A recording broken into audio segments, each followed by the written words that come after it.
ರಾಜಸ್ಥಾನದ ಮಣ್ಣಿನ ಬಗ್ಗೆ ಹೇಳ್ತಾ ಇದ್ದೆ. ಆ ಹೋರಾಟಗಳನ್ನು ನೆನಪಿಸಿಕೊಳ್ಳಬೇಕು. ದಾಳಿಕೋರರ ದಾಳಿ ಇನ್ನ ಹಿಮ್ಮೆಟ್ಟಿಸುವುದಕ್ಕಾಗುವುದಿಲ್ಲ ಅಂದಾಗ ಖಾಲಿಯಾಗಿರುವ ಕಲ್ಯಾಣಿಯಲ್ಲಿ ಕಟ್ಟಿಗೆಗಳನ್ನ ಒತ್ತಿ ಅದಕ್ಕೆ ಬೆಂಕಿ ಹಚ್ಚಿ ಸಾವಿರಾರು ಸಂಖ್ಯೆಯ ಹೆಣ್ಣು ಮಕ್ಕಳು ಅಗ್ನಿಪ್ರವೇಶ ಮಾಡಿಬಿಟ್ರಲ್ಲ.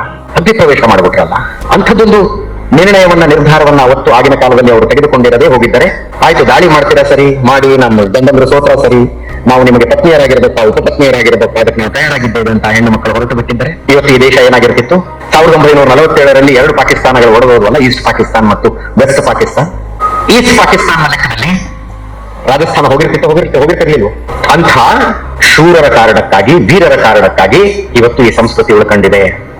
ಇದು ಕೇವಲ ಆಚರಣೆಯ ಬಲವೊಂದರಿಂದ ಮಾತ್ರ ಅಲ್ಲ, ಶಾಸ್ತ್ರದಿಂದ ಉಳ್ಕೊಂಡಿರುವಂತದ್ದು. ಇಂಥ ಶಾಸ್ತ್ರದಿಂದ ಉಳಿದುಕೊಂಡಿರುವಂತಹ ಈ ಶ್ರದ್ಧೆ, ಈ ನಂಬಿಕೆ, ಈ ಆಚರಣೆಗಳನ್ನ ಯಾರ್ಯಾರದು ಪ್ರಪಗಂಡಗಳಲ್ಲಾಡಿಸಬಾರದು, ಯಾರ್ಯಾರದ್ದು ದುಷ್ಪ್ರಚಾರಗಳಲ್ಲಾಡಿಸಬಾರದು.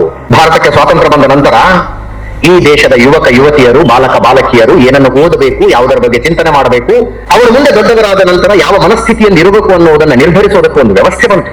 ಆ ವ್ಯವಸ್ಥೆ ಒಂದು ನಿರ್ದಿಷ್ಟ ಸಿದ್ಧಾಂತದ ಕೈಯಲ್ಲಿತ್ತು. ಆ ಸಿದ್ಧಾಂತ ಡಿಸೈಡ್ ಮಾಡ್ತಿತ್ತು ನಮ್ಮ ಮಕ್ಕಳ ಪಠ್ಯಪುಸ್ತಕಗಳಲ್ಲಿ ಏನಿರಬೇಕು ಅಂತ. ನಮ್ಮ ಮಕ್ಕಳು ಕಾಲೇಜಿನಲ್ಲಿ ಲೈಬ್ರರಿಗೆ ಹೋದ್ರೆ ಅವರು ಕೈ ಹಾಕಿದ ಲೈಬ್ರರಿ ರ್ಯಾಕ್ನಲ್ಲಿ ಯಾವ ಪುಸ್ತಕ ಇರಬೇಕು ಅನ್ನೋದನ್ನ ಆ ಸಿದ್ಧಾಂತ ನಿರ್ಧಾರ ಮಾಡ್ತಿತ್ತು. ಆ ಕಾರಣಕ್ಕಾಗಿ ಈ ದೇಶದಲ್ಲಿ ಅಪಸವ್ಯಗಳಾದವು. ಆ ಅಪಸವ್ಯಗಳ ಹೊರತಾಗಿಯೂ ಈ ಸಂಸ್ಕೃತಿ ಮತ್ತೆ ಗಟ್ಟಿಯಾಗಿ ನಿಂತುಕೊಂಡಿದ್ದು ಹೆಂಗೆ ಅಂದ್ರೆ ತಾಯಂದ್ರ ಕಾರಣಕ್ಕಾಗಿ. ನೀನು ಶಾಲೆಗೆ ಹೋಗಿ ಶಾಲೆಯಲ್ಲಿ ಏನೇ ಓದಿ ಬಂದ್ರು ಮನೆಗೆ ಬಂದ ಮೇಲೆ ಒಂದು ಕುಮಾರವ್ಯಾಸ ಭಾರತವನ್ನು ಹೇಳುವ ಪದ್ಧತಿ ಇತ್ತಿಲ್ಲಿ.